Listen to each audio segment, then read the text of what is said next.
मसीह में आप सबकी सलामती हो। आज हम जानेंगे याईर की बेटी को जिंदा करने के वाक्य के बारे में। ये वाक्य हमें मिलता है लूका की अंजील 8 बाब के 26 से 40 आयत में। तो वाक्य कुछ इस तरह है कि यीशु गरासीनियों के इलाके से गलील को वापस आ रहा था।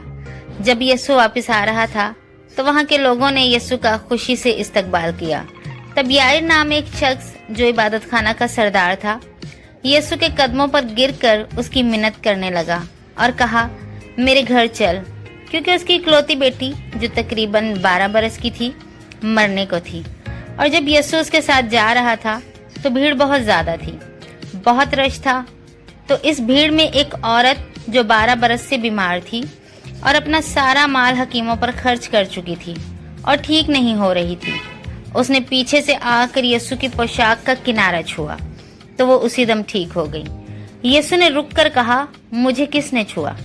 शागिर्दों ने यीशु से कहा, ऐ उस्ताद, लोग तुझ पर गिरे पड़ते हैं और तू कहता है मुझे किसने छुआ? यीशु ने कहा, मुझे किसी ने छुआ है क्योंकि मुझसे कुव्वत निकली है।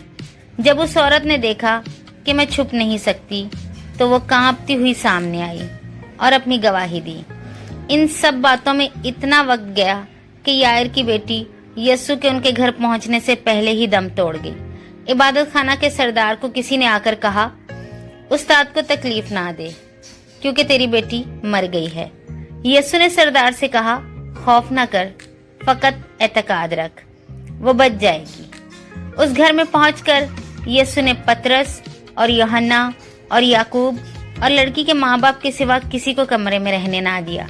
यीशु ने लोगों से कहा, मातम ना करो, वो मरी नहीं बल्कि सोती है। इस पर सब लोग हंसने लगे, मगर यीशु ने लड़की का हाथ पकड़ा और पुकार कर कहा, ऐ लड़की उठ।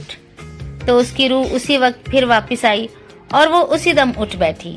फिर यीशु ने कहा, इसे कुछ खाने को दो। ये वाक्य हमें सिखाता है कि यीशु मसीह मौत पर भी इख्तियार रखते हैं। अगर हम ईमान रखें तो वो नामुमकिन को भी मुमकिन कर देता है। हमें खौफ नहीं बल्कि ईमान से भरपूर होना चाहिए। अगर वीडियो अच्छी लगी तो वीडियो को लाइक, शेयर और सब्सक्राइब जरूर करें। खुदावंद आप सबको बरकत दे। आमीन।